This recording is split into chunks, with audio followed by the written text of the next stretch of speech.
Pai querido, nós oramos a Ti mais uma vez, pedindo que o Senhor nos ilumine neste momento, ó Pai, em que trataremos de um assunto tão difícil, ó Pai, em Tua palavra, de um assunto tão profundo, ó Pai, e ao mesmo tempo tão crucial para entendermos quem somos, para entendermos quem Cristo é, para entendermos o Evangelho. Ó Santo Deus, é por causa de ignorarmos, ó Pai, esse assunto que Cristo não é valorizado, que o Evangelho não é recebido. Ó Senhor, que Satanás ganha grande vantagem sobre as almas dos homens e os envia ao inferno. Ajuda-nos, ó Pai, a entendermos este assunto, ó Pai, para sabermos quem nós somos e o quanto nós necessitamos de Cristo. O quanto os nossos irmãos e os nossos semelhantes que ainda estão perdidos precisam de Cristo. E que através disso, ó Pai, Cristo seja honrado. O Senhor seja louvado pelo teu grande plano, ó Pai. E os homens venham a conhecer e crer no Senhor Jesus Cristo. Para a glória do teu santo nome, Pai. Assim nós oramos a Ti, ó Deus. E em tudo te damos graças, ó Pai. Em nome do teu santo Filho Jesus Cristo. Amém. Amém, amados. Então hoje nós chegamos ao capítulo 3 do livro do nosso querido missionário Paul Washer. O título do livro é Compreendendo o Problema do Homem. Hoje nós vamos estudar o capítulo 3, cujo título é Questões Importantes sobre a Queda. Sempre que nós falamos da queda do homem, do problema do mal, do pecado, nós automaticamente somos confrontados com uma série de questões e questões muito difíceis de entender. Porém, apesar de que nós não consigamos entender em toda a sua plenitude essas questões, é necessário que nós as estudemos, nós as estudemos e conheçamos tudo o que é possível conhecer a respeito delas, tudo aquilo que é revelado na palavra de Deus. Então, a título de introdução, vamos tratar primeiro a respeito da natureza dessas questões, ou melhor dizendo, da dificuldade delas. Então, primeiramente, como eu lhes disse, nós vamos tratar sobre o problema do pecado, a origem do mal, se Deus é o autor do pecado, até que ponto o homem é responsável pela sua queda, pelo seu pecado e daí por diante. Qual a liberdade que o homem retém depois da queda? Sobre esse assunto, meus irmãos, tratando aqui no seu livro Teologia Dogmática, o teólogo holandês Herman Bavinck fala o seguinte, e é necessário que nós compreendamos isso antes de entrar no nosso assunto. Ele diz assim, a questão da origem do pecado, depois da questão da própria existência, é o maior enigma da vida. E a cruz mais pesada que o intelecto tem de carregar. Para nós, a questão da existência, por que existimos, não é de fato uma questão tão complicada, porque a Bíblia nos diz que nós não existimos pelo acaso e nem fruto de uma evolução, mas nós somos frutos das mãos de Deus. Deus é o nosso Criador. Então, para nós, cristãos, a questão da nossa existência, de como viemos a existir, não é assim tão complexa.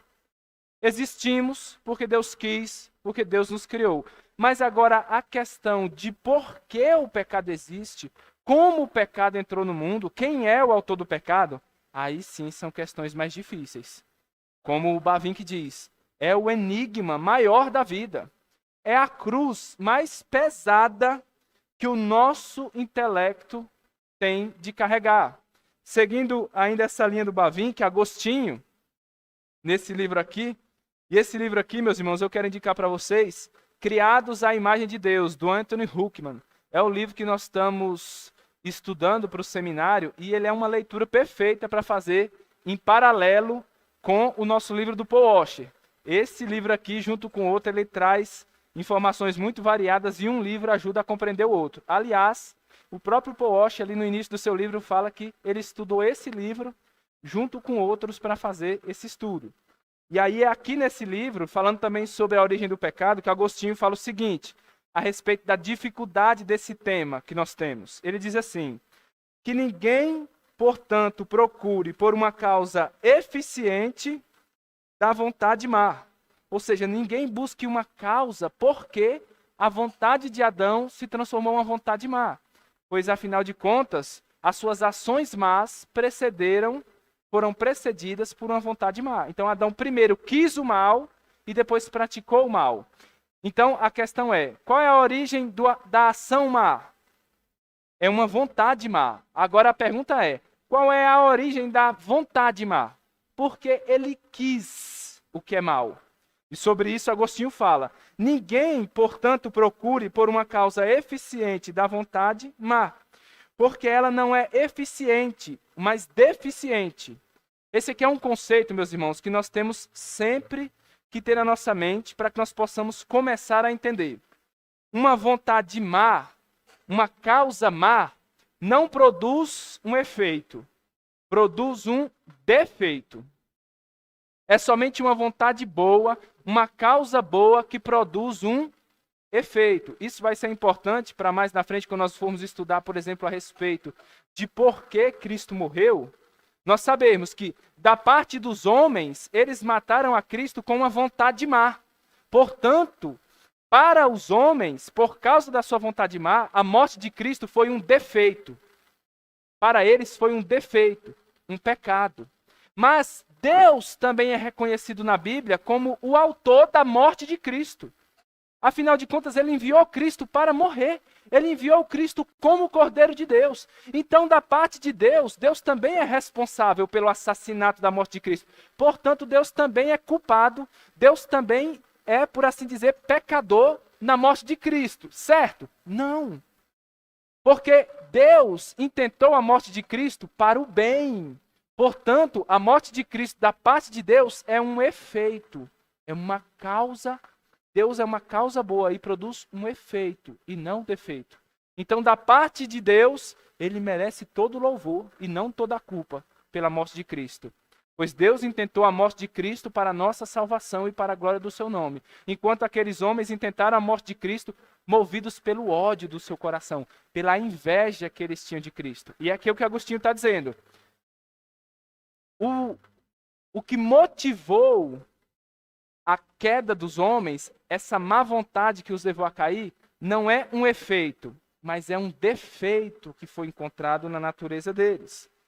Agora, Agostinho segue dizendo, procurar descobrir a causa desses defeitos, porque ele sendo bom, houve um defeito na vontade dele. Ou melhor, a vontade dele se corrompeu a ponto de produzir um defeito. Qual é então essa causa? Ele fala, procurar essa causa na vontade do homem que os corrompeu e levou a pecá-los, é como se alguém procurasse ver as trevas. Ou como se alguém procurasse ouvir o silêncio. Então nós temos essa introdução bem animadora, né? Nós estamos estudando um assunto que em si mesmo, ele é insondável a nós. Ele é misterioso demais. E aí, meus irmãos, quando a Bíblia nos apresenta tamanho mistério, é nossa sabedoria agir com prudência. É nossa sabedoria não sair falando demais daquilo que nós não conhecemos. Aprendamos a não ir além do que está escrito.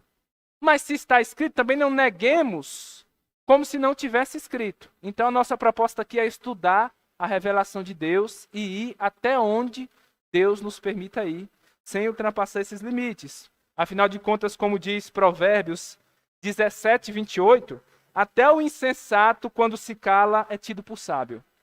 Se fica de boca fechada, passa por inteligente.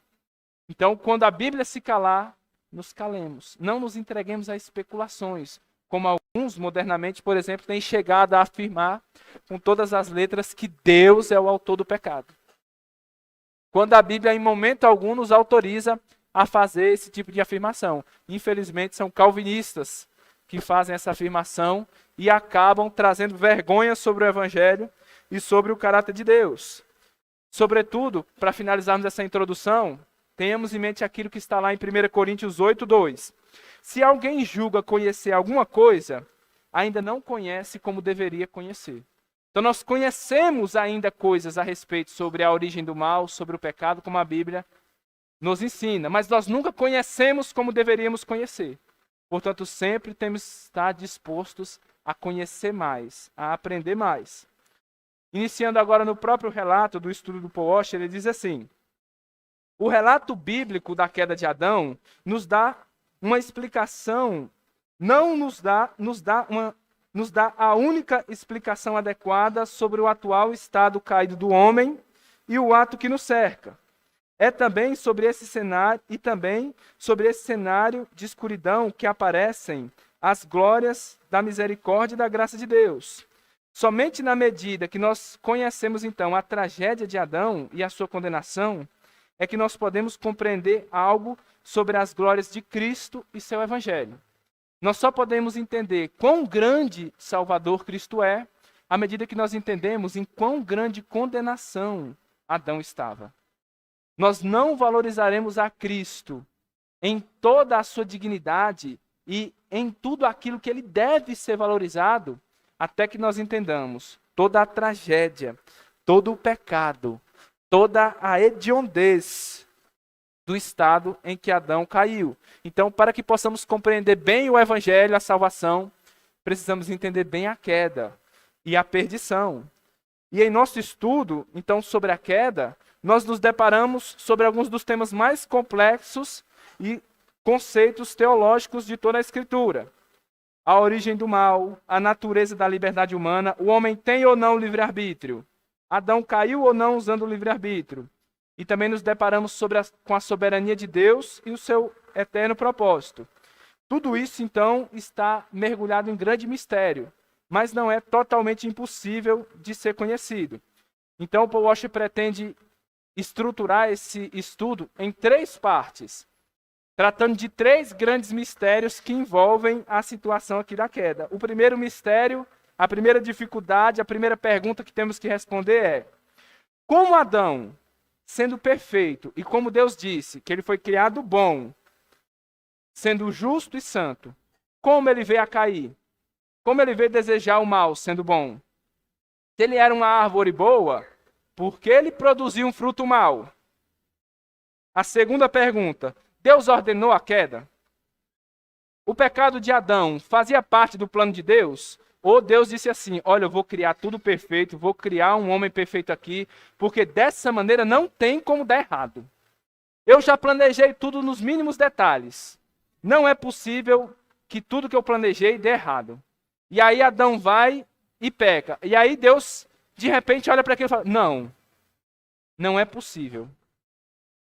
Como isso aconteceu? Deus foi pego de surpresa.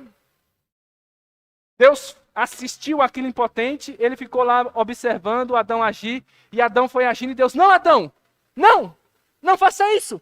Eva, não dê ouvidos à serpente. Deus se reservou ao papel de um espectador impotente, visto que não poderia agir, senão ele interferiria no livre-arbítrio humano, e assim ele agiria contra a sua natureza, que é deixar o homem em sua liberdade para provar se o homem de fato ama ele espontaneamente ou não. Afinal de contas, se Deus intervisse, Deus transformaria um homem num robô. Será que é assim? A terceira pergunta: se Deus ordenou, supondo que ele tenha ordenado sim, que nós já tenhamos respondido a pergunta afirmativamente, Deus ordenou. Mas ordenou para quê? Qual era o propósito? E por que agir dessa maneira, se ele ordenou? Não teria outra forma de trazer a glória para si, a salvação para si? Como uma pessoa um dia perguntou: será que Deus não poderia ter salvo os homens sem a cruz? Será que Deus não poderia ter salvo os homens sem a queda? Assim como ele fez com os anjos eleitos. Nós sabemos na Bíblia que existem anjos caídos e anjos eleitos.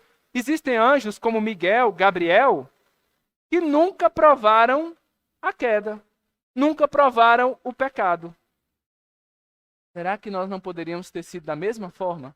Deus nos criar e não nos deixar cair, e aí a gente ia desfrutar da glória de Deus da mesma forma que os anjos que não caíram desfrutaram, sem nunca ter provado o pecado. E como Adão desfrutava antes dele ter caído. São perguntas complexas e nós buscaremos respondê-las à medida que o texto avança. A primeira pergunta, então, é: como pôde Adão ter caído? Nós não sabemos muito bem a resposta certa, mas nós sabemos muitas respostas que não são certas. Então vamos fazer como nós fazemos quando vamos fazer uma prova. Nós vamos eliminando aquelas respostas, quando nós temos as questões de múltipla escolha. Vamos eliminando aquelas respostas que não fazem nenhum sentido, para tentarmos então chegar na resposta verdadeira. A primeira resposta, que não faz nenhum sentido, é dizer que Adão caiu por causa de uma falha em Deus. Por causa de que Deus produziu algum efeito. Deus deixou algum parafuso solto dentro de Adão. Deus deixou algum mal dentro de Adão. E por isso o pecado aconteceu. Não, Deuteronômio 32:4 fala que todas as obras de Deus são perfeitas. Todas as obras de Deus são livres de defeito. Além disso, Tiago diz que Deus não é tentado pelo mal e a ninguém tenta. Nem Deus fez Adão defeituoso e nem fazendo Adão bom, o próprio Deus seduziu Adão a pecar. Pois ele não é tentado pelo mal e a ninguém ele tenta. Deus não age como serpente para ninguém. Deus não se instrumentaliza da serpente para ninguém. Quem faz isso é Satanás. Adão não foi criado com algum defeito e Adão não foi atraído, seduzido por Deus a algum defeito. Então, se Deus ele é completamente isento, vemos então, pelo relato bíblico, que a culpa da queda é depositada totalmente sobre Adão. A culpa é de fato dele. Antes de determinarmos por que ele pecou, determinemos primeiro, a culpa é dele. Como o texto que nós lemos, Deus criou o homem reto, justo, mas foi o homem que, mesmo tendo sido criado reto, caiu em pecado, se meteu em muitas astúcias. Mas então, quando nós sabemos que o pecado é completamente sobre Adão, aí que nós temos um outro problema. De fato, a culpa é de Adão, mas como ele veio se tornar culpado? Como ele veio a escolher o mal? Escolher o pecado. Eles tinham uma inclinação, uma verdadeira inclinação para o bem. Não havia corrupção neles.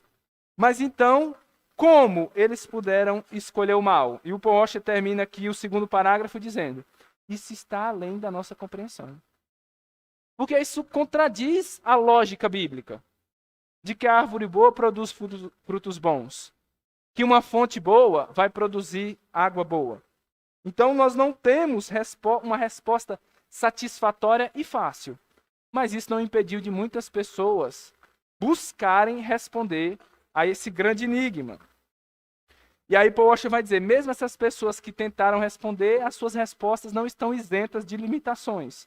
Mas existem respostas que são muito erradas e outras que se aproximam mais do ideal bíblico. Nós devemos, então, estar contentes com o que a Escritura nos revela. Embora Deus tenha feito o homem justo, o homem não era infinito. E o homem não era imutável. É por isso que os teólogos vão dizer que o homem ele era defectível. O que significa defectível? Não é defeituoso. Ele foi criado defeituoso, tendo defeitos. Mas ele é passível de defeitos. Ele não foi criado caído, mas ele foi criado caível. Ele podia cair. E de fato ele caiu. Então quando nós tentamos entender, nós podemos entender o seguinte, olha, ele não era mau. Ele não era corrupto. Mas havia a possibilidade dele se tornar mau. Havia a possibilidade dele se tornar corrupto. E isso faz parte não do defeito, mas não da perfeição total, bem-aventurada, perfeição final que nós temos em Cristo. Porque em Cristo nós somos, de fato, justificados, feitos justos, mas de uma maneira imutável. Por assim dizer, é difícil você achar uma palavra para descrever. Por assim dizer, a imperfeição da queda, a imperfeição já atribui algo negativo. Mas, digamos assim, a não bem-aventurança total de Adão consistia no fato dele ser mutável, dele poder cair. E é de fato isso que ele fez. Ele caiu, ele sofreu uma mudança ao escolher algo que foi contrário à vontade de Deus. Agostinho vai dizer que ele podia não pecar. Ele não era necessariamente pecador. Ele podia não pecar, mas ele também podia pecar. E aí, diante disso aqui, eu quero perguntar para vocês, hein? Aquela pergunta sempre polêmica. Adão tinha livre-arbítrio, sim ou não? Pega o microfone e responda alguém, hein? Que depois de sim, você vai ter que dizer por quê. Você foi escolhida, hein, irmã? Foi escolhida. Eu acredito que sim, porque como ele não tinha esse pressuposto que ele poderia pecar, ele não tinha essa... E nós hoje, né, nós temos já a inclinação do pecado. Então ele não tinha, ele foi feito puro, ele foi feito reto, ele foi feito bom. Então se uma pessoa podia não pecar, seria ele. A partir do momento que ele teve a queda, né, nenhum de nós conseguimos mais ter o livre-arbítrio. Isso que eu entendo. Sim, a nossa resposta clássica é que o homem tinha sim livre-arbítrio. Mas agora preste atenção, se Adão tem livre-arbítrio, então a nossa definição de livre-arbítrio tem que ser uma pessoa boa, sem pecado, inclinada para o bem.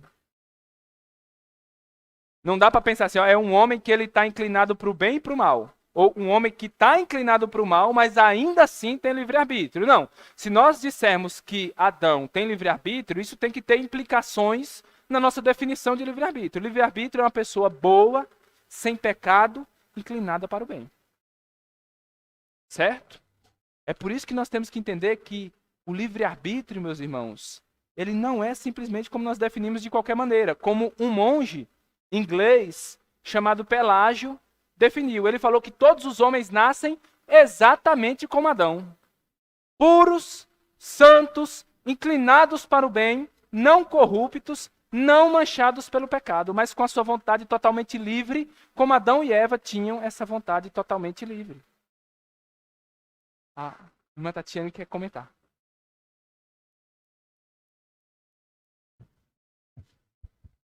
Pastor, é uma dúvida. Se a gente assumir essa definição de livre-arbítrio, então a gente pode concluir que no céu a gente não vai ter livre-arbítrio? Olha, mas que difícil, hein? Eu creio que no céu nós permaneceremos tendo livre-arbítrio. Livre-arbítrio na sua mais pura essência. Lembre aqui que livre-arbítrio tem a ver com você estar livre de pecado e totalmente inclinado pelo bem. Então, no céu, ao invés de nós não termos livre-arbítrio, nós vamos ter a verdadeira essência do livre-arbítrio. Porque nós estaremos totalmente inclinados para fazer a vontade de Deus e a vontade de Deus somente. Então Adão não tinha essa essência pura do livre-arbítrio. Exato. Que a gente vai ter no céu, porque... Ele não tinha aquele estado de glorificação que nós teremos em Cristo. Porque no céu... eu já ouvi definição de que no céu a gente não tem o livre-arbítrio. Como definição de que o livre-arbítrio seria algo neutro, né? Se é que é possível existir isso. E que a pessoa poderia escolher tanto para o bem quanto para o mal, né? Mas, no caso, nem Adão foi assim, né? Segundo essa definição que você está dizendo. Se o livre-arbítrio pressupuser neutralidade, aí você não vê isso na Bíblia em lugar nenhum. Nem antes da queda, nem depois da queda. Porque Deus fala que Adão foi feito muito bom, né? Ele era muito bom, então... Acredito que nem tem espaço para a gente pensar dessa forma, né? Mas, então, no céu, a gente teria um livre-arbítrio, mas que não correria o risco da gente escolher o pecado, né? Sim, é que o livre-arbítrio, a ideia de você escolher o mal, não é liberdade. Escolher o mal é prisão. Assim como praticar o mal é ser escravo do pecado. Por isso nós temos que ter a palavra bíblica e a definição bíblica. Por exemplo, Cristo, sendo Deus, ele pode pecar? Há a possibilidade de Cristo pecar? Não, porque ele é imutavelmente santo. Então Cristo não tem liberdade, ele é forçado a ser santo. Então a santidade de Deus, na verdade, não faz sentido. Ele é obrigado a ser santo? Não. Pelo contrário, Deus ele é imutavelmente santo. Não pode ser tentado pelo mal, a ninguém tenta. Foi tentado em tudo, mas sem pecado. Significa que Cristo não é livre? Não. Ele é o homem da liberdade plena. E o que é liberdade? Nos conformar completamente ao propósito de Deus. A liberdade é aquilo que nos conduz à vida. Liberdade autêntica é ser aquilo que Deus criou para que fôssemos. Vê como esses assuntos são complexos, né? Mas a gente vai tentando afiar aqui os nossos pontos. Então, se nós defendermos livre-arbítrio dessa maneira, como alguém que é criado bom e tem inclinação para o bem, sem pecado, Adão, então, tinha livre-arbítrio e ele usou desse livre-arbítrio para cair. Aqui é que está a dificuldade. Como, sendo criado bom e inclinado ao bem, Adão estava todo inclinado assim. Estava a 1 centímetro do chão. Aí, ao invés de cair para frente, ele cai para trás. Mas como se ele estava aqui, inclinado quase ali na perfeição imutável, como os teólogos falam que ele estava passando por aquele período probatório, que em algum momento ele seria aprovado por Deus, poderia comer do fruto do bem e do mal e viver para sempre, ter então essa imutabilidade que ele ainda não tinha. Como estando ali parece tão próximo, ele dá uma reviravolta e cai em pecado. Esse é o mistério. Permanecemos então com o mistério, mas com as seguintes afirmativas. A culpa foi de Adão. A responsabilidade da queda é dele. E de uma maneira misteriosa, ele usou os seus dons, a sua natureza boa, para corromper-se e pecar através da tentação de Satanás à mulher e depois ao homem. Agora vamos para a segunda pergunta, igualmente complexa. Deus ordenou a queda? Tá, Adão caiu. Mas ele caiu como? Contra a vontade de Deus, Deus não tem nada a ver com isso, ou Deus ordenou? Primeiramente vamos saber o que significa ordenar.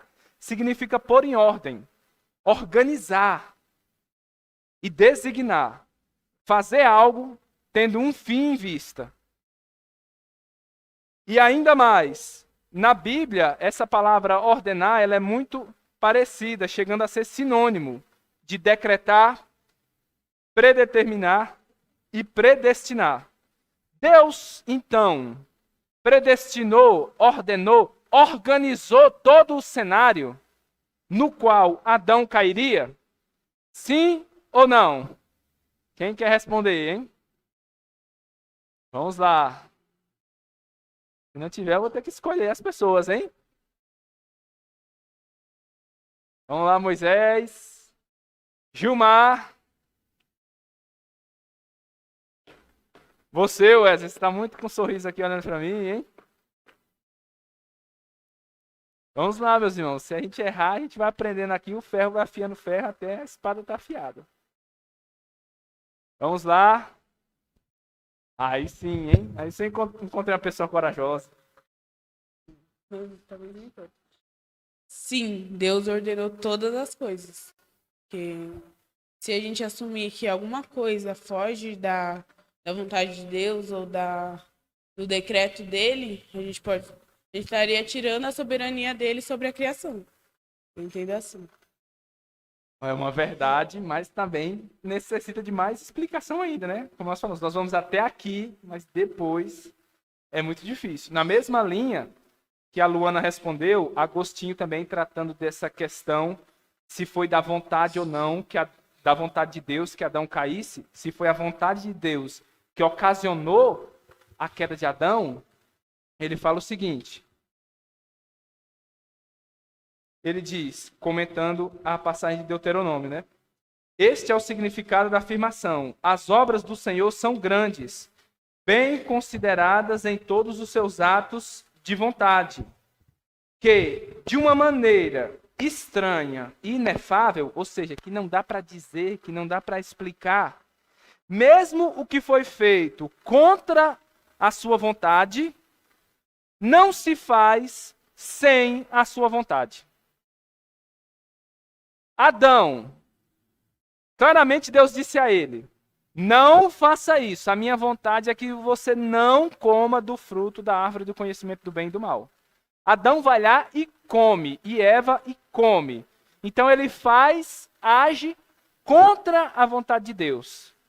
Mas o mistério que a Bíblia nos revela, sem explicar, é que mesmo aquilo que é feito contra a vontade de Deus, não é feito sem a vontade de Deus. Naquele momento não é que Adão, ele, por assim dizer, não, olha, ainda que Deus não queira que isso seja feito, eu vou fazer. Eu vou agir de uma maneira contrária à vontade de Deus, de maneira que, operando eu, quem impedirá? Não. Mesmo aquilo que é feito contra a vontade de Deus, não é feito sem a vontade de Deus. Mas, William, não seria melhor explicar isso dizendo assim, que Deus não quis, mas ele permitiu. Mas como é que Deus vai permitir algo que ele não quer? Ou nós podemos usar a linguagem da permissão, porém, se for a linguagem que a nossa confissão usa, ela diz que sim, Deus permitiu Adão cair, mas não por mera permissão. Não era meramente que Deus ficou assim, ó, eu não queria que isso acontecesse, mas eu vou deixar. Isso passa a ideia de um Deus frustrado. Ou de um Deus que tinha um plano e naquele momento ele disse assim, ai, meu plano foi estragado. Eu dei o roteiro para Adão seguir, Adão riscou o roteiro. Eu dei a folha em branco para Adão escrever. Aí ele escreveu algo que eu não queria que ele escrevesse. Não. Aquilo estava dentro dos planos de Deus. Então, de uma maneira misteriosa, foi feita contra a vontade de Deus. Mas não sem a vontade de Deus. Não de uma maneira que Adão se transformou alguém totalmente independente. Fazendo uma coisa que nem Deus podia impedir. E aí esse livro do Anthony Huckman, ele também nos ajuda a entender isso, quando ele fala que o homem, ele possui essas duas características. Por ser uma criatura, ele é totalmente dependente de Deus. Ele não pode agir contrário ao seu Criador. Paulo vai dizer que nele nós existimos, nele nós nos movemos. Até para respirar, nós precisamos de Deus. Não podemos fazer nada totalmente independentes de Deus. Por ser uma criatura, nós somos dependentes de Deus. Mas, por outro lado, por sermos uma pessoa, por sermos uma criatura racional, nós somos livres. Livres para agir não independente de Deus, mas livre para agir, muitas vezes, como Adão fez, contra a vontade de Deus. Mas mesmo quando agimos contra a vontade de Deus, não estamos completamente alheios à vontade de Deus. Mais uma vez, antecipando um pouco, isso acontece na morte de Cristo e em vários outros eventos da Bíblia. Judas foi livre para trair a Cristo. Mas quando ele trai a Cristo, a Bíblia diz, ele fez o que estava escrito que ele deveria fazer, que Deus determinou para ele fazer. Cristo morreu pela vontade dos homens? Sim. Mas Deus já tinha determinado que na plenitude do tempo o seu filho viria ao mundo para morrer. O que é que os irmãos acham disso? Querem fazer algum comentário sobre essas dificuldades? O que os irmãos acham dessa explicação do Anthony Huckman, falando que como criaturas somos dependentes, mas também como pessoas nos é dado um certo grau de liberdade? Quem gostaria de comentar? Ou alguma coisa que eu não comentei aqui do nosso estudo? Wesley vai falar.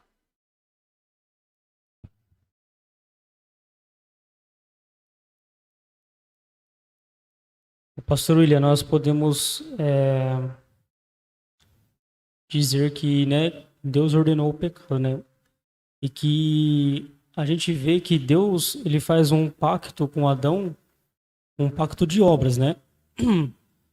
E que Adão somente viveria eternamente, né, se ele obedecesse a Deus, a lei de Deus, né? Era um pacto de obediência, né? Se você obedece, você vive, se você não obedece, você morre, certo? E a gente pode dizer que, então, conforme esse pacto de obras que Deus fez com Adão, isso quer dizer a nós que Deus, o propósito de Deus sempre foi que futuramente ele faria um pacto de graça com o seu povo, enviando Cristo. E que por meio de Cristo, nós sim o conheceríamos. E que através de Cristo nós obedecíamos a Ele. É correto pensar assim? Sim, muito bem. É uma outra forma de explicar isso, né? De que isso era um plano de Deus. E aí a resposta final para nós avançarmos é sim, a queda, o mal, fazia parte do plano de Deus. E aí nós temos outra pergunta muitíssimo difícil. Deus é o autor do pecado, então? Se aquilo fazia parte do plano de Deus, então Deus é o autor do pecado. É Deus quem planejou tudo. tanto a criação de Adão como o pecado de Adão. Foi Deus que não impediu, podendo impedir. Se Deus fosse tão contrário ao pecado, por que não impediu? Deus não seria culpado pelo menos de omissão? E Deus, sendo onisciente, vendo o futuro, não poderia ter pelo menos dado uma ajudinha? Ter criado a serpente muda, ou de um modo que Satanás não pudesse falar por meio dela? Não sei. A nossa mente começa a pensar em coisas que Deus poderia ter feito para impedir. Mas quando Deus não faz, parece que Deus talvez seja omisso, ou talvez cúmplice. Não, mas aí você disse que ele ordenou, então na verdade ele é um mandante. Será que podemos pensar assim? Quem lembra de qual é a resposta da nossa confissão a essa pergunta? Deus é o autor do pecado. Quem lembra? A nossa confissão categoricamente diz: Deus não é o autor do pecado. No capítulo 3, parágrafo 1, a Bíblia diz que Deus, de fato, quando vai falar sobre o seu decreto, decretou todas as coisas, mas não de modo que Deus é o autor do pecado, e nem que ele tenha comunhão, cumplicidade, omissão, que ele de alguma maneira favoreça o pecado. Não. E mais à frente, ainda em nossa confissão, no capítulo 5, parágrafo 4, é dito que Deus providencia todas as coisas, cuida da sua criação, mas ainda assim, de forma que a pecaminosidade dos atos pecaminosos procede apenas da criatura e não de Deus, que sendo santíssimo e justíssimo, não é e nem pode ser o autor ou o aprovador do pecado. Então a resposta afirmativa que o Paul Washer nos diz, a forte negativa, é que não. Deus não é o autor do pecado, ainda que Deus seja aquele que decreta todas as coisas e que providencia todas as coisas. O pecado é fruto da liberdade humana. Uma liberdade humana, entenda, meus irmãos, que não está ausente do decreto. O decreto produz um bom efeito, ele dá liberdade.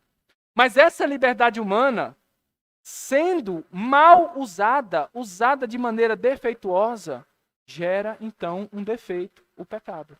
De maneira que o pecado não está fora dos planos de Deus, mas o pecado não é aprovado pelos planos de Deus.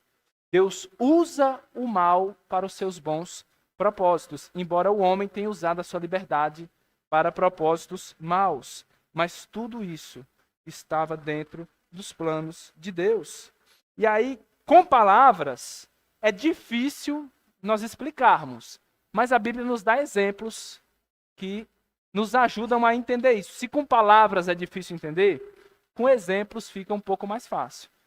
Por exemplo, Deus planejou que a família de Jacó, o povo da aliança, de onde o Messias viria, fosse sustentado por José.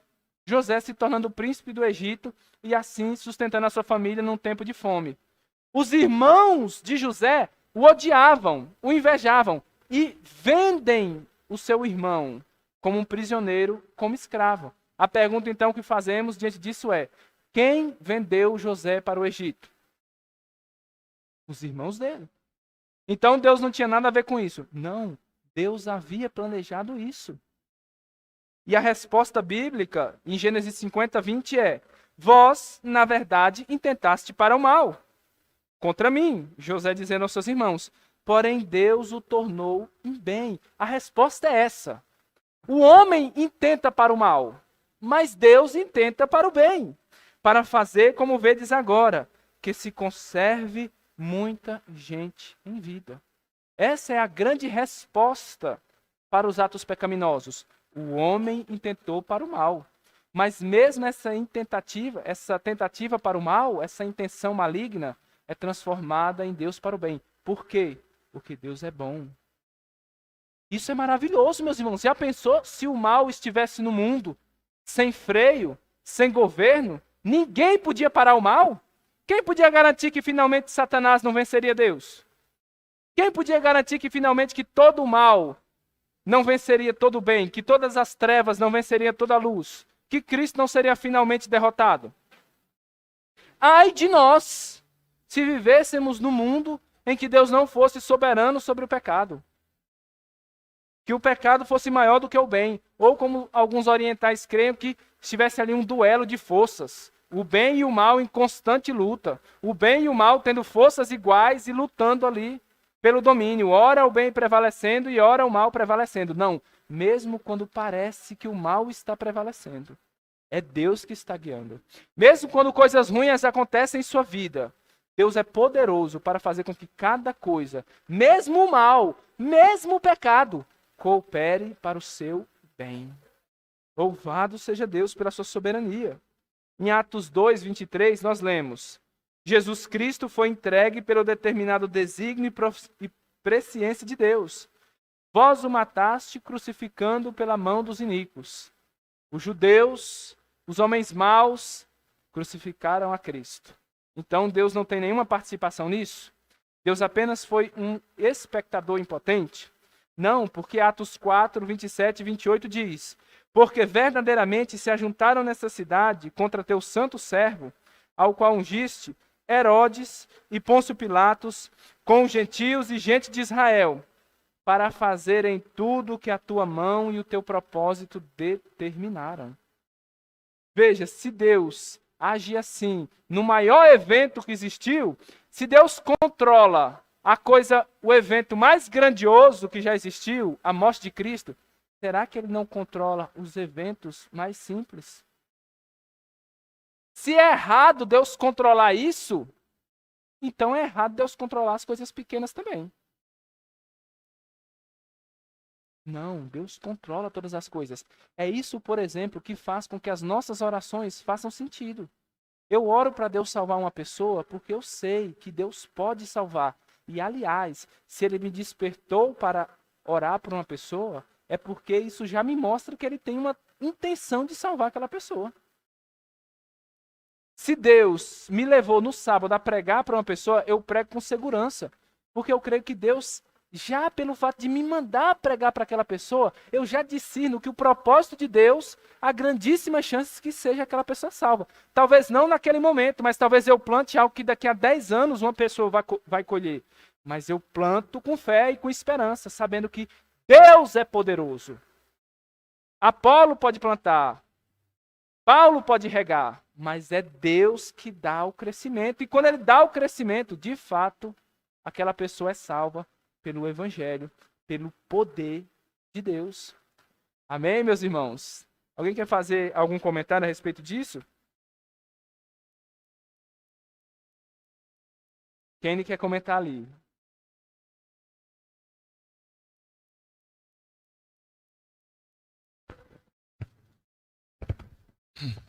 Pastor, uma dúvida misturada com uma suposta ideia. Nesse quesito, nós sabemos então, né, como temos muitos livros, o Samuel Reiner diz que o homem, então, ele é livre, totalmente livre para cumprir o decreto de Deus, né? O homem é livre dentro do decreto. Deus tinha um decreto para ele no Jardim do Éden e ele era livre para cumprir aquele decreto. Cumprindo aquele decreto usando da sua liberdade, ele não estaria descumprindo o decreto de Deus.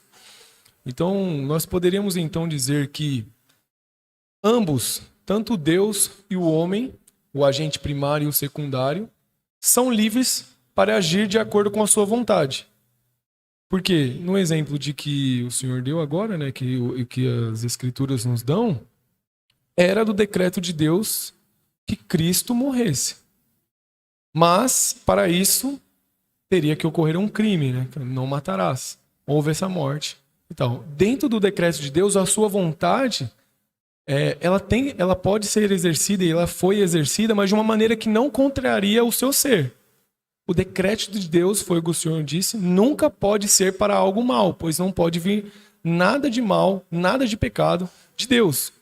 E a vontade secundária também não vai além da sua vontade, que era má. Aqueles homens eram livres para fazer para fazer aquilo que eles foram determinados para fazer a partir da sua vontade, que a partir da queda de Adão se tornou má. Então aqueles homens foram livres nos seus atos em matar Jesus Cristo, e Deus também no seu livre ato, no seu decreto, na sua vontade, que nós podemos falar que é a mesma coisa, seu decreto, sua vontade, agiu com uma liberdade também perfeita, que era produzir vida através da morte de Cristo. Ele exerceu a sua vontade. E a vontade do homem também não foi infligida, que era matar a Jesus Cristo segundo a sua inclinação, segundo a sua vontade. Os dois, ambas as vontades,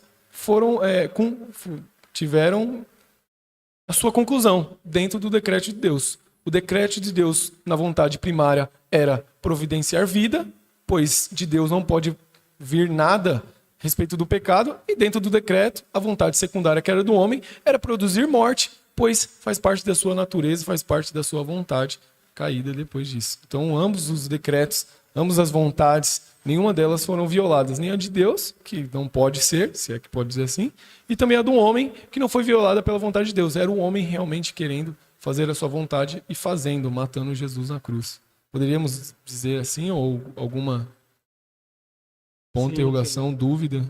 Exatamente isso, querido. Exatamente isso. E quem trouxe um outro aspecto extremamente importante é que o fato de Deus fazer a sua vontade, ele em momento nenhum anulou a vontade do homem. Ambos fizeram a sua vontade, agiram conforme a sua natureza e tiveram a sua liberdade. O homem Deus como a causa primária e o homem como a causa secundária. A vontade de Deus é eficaz, ou seja, produz um bom efeito. Mas a vontade do homem é uma vontade defeituosa. É uma vontade ineficiente, ou seja, produz um defeito. Produz a morte, como Kenny falou, enquanto a vontade de Deus produz a vida. Mas então, qual o propósito então, finalmente? De fato, Deus ordenou, mas com que propósito? Para revelar os seus atributos. Pois como nós saberíamos que Deus é misericordioso se nós nunca precisássemos da sua misericórdia após termos cometido pecados? Então, meus irmãos, nós sabemos que Deus permitiu o mal em sua soberania e com um propósito maior. O propósito, primeiramente, de revelar os seus atributos, de revelar a sua graça, de revelar a sua misericórdia, de revelar-se não apenas como Criador, mas de revelar-se também como Salvador. E aqui está o motivo final da queda de Adão. O motivo final da existência do primeiro Adão. A existência do segundo Adão. O Cordeiro foi morto antes da fundação do mundo. Então, Deus fez tudo o que fez, desde Adão até toda a história bíblica, com um propósito em mente, com uma pessoa em mente: Cristo, seu Filho.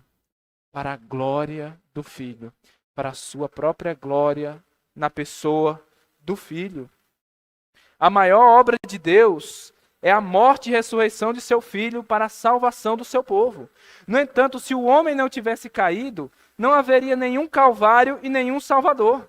Aquilo que agora mais explica Deus para nós, nos atrai para Ele e nos faz amá-lo, seria totalmente desconhecido para nós. O que ocuparia o seu lugar? Nada. Ninguém poderia conhecer as misericórdias de Deus. Sem a queda, Cristo seria completamente desconhecido para nós. Então Deus ordenou a queda e permitiu que o mal acontecesse, buscando tirar disso um bem ainda maior, de maneira que, verdadeiramente, o fim é melhor do que o princípio. De maneira que, estando em Cristo, nós temos muito mais do que nós teríamos em Adão. Cristo nos dá muito mais bem do que o mal que Adão nos causou. Pode falar, Caio. Pastor, então nós podemos afirmar que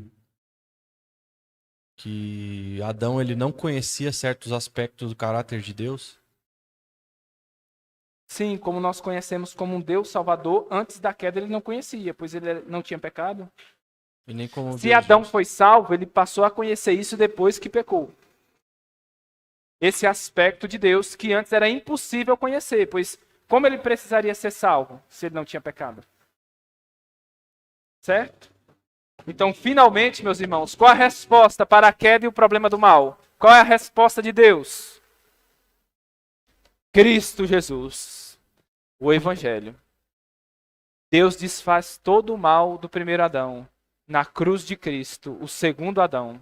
E tudo que nós perdemos em Adão, nós recuperamos infinitamente mais, gloriosamente mais, em Cristo. Louvado seja o nome do nosso Senhor Jesus Cristo para sempre. Amém, meus amados irmãos. Alguém quer fazer algum comentário final antes de encerrarmos? Algum ponto que eu não toquei, mesmo que seja lá do comecinho, talvez se tiver deixado o nó solto, você já amarra as pontas. O que ele quer fazer mais um comentário?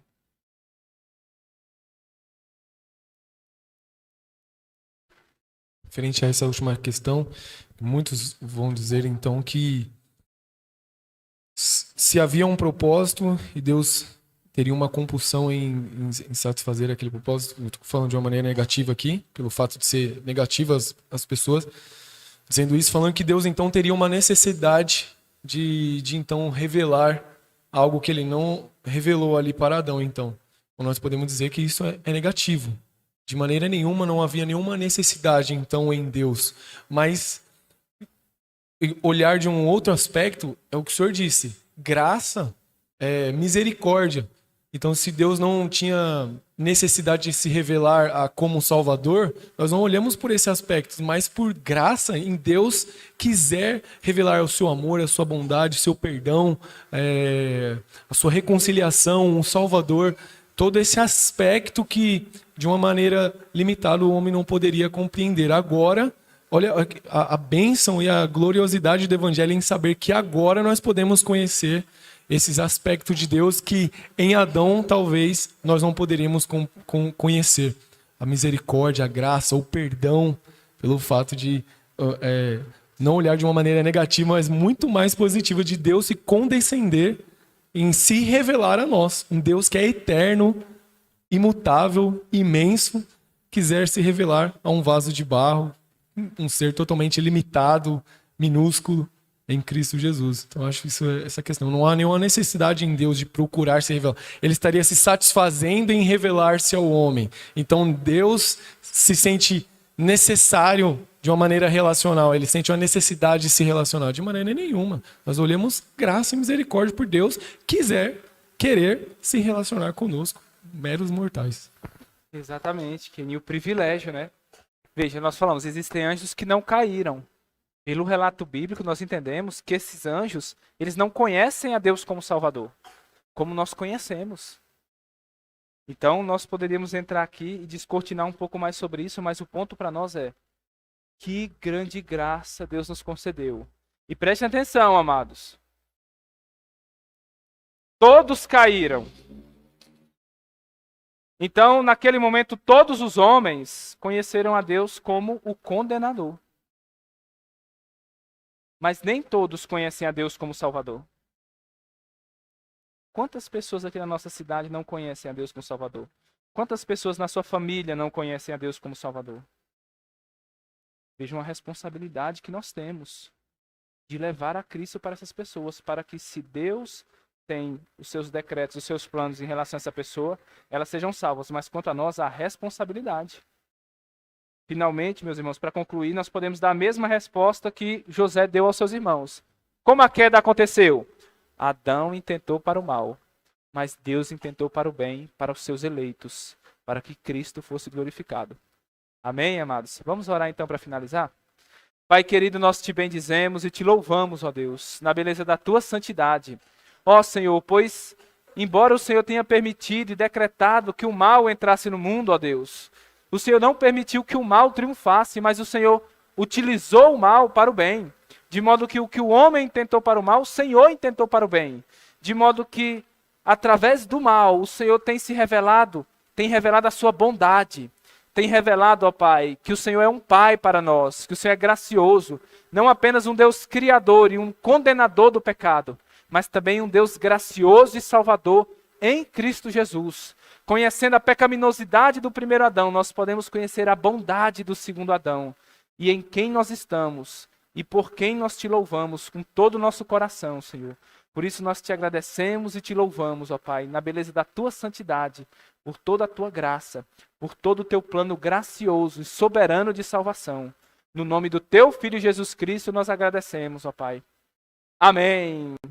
Amém, amados. Está terminado o nosso estudo. Até a noite, se Deus quiser.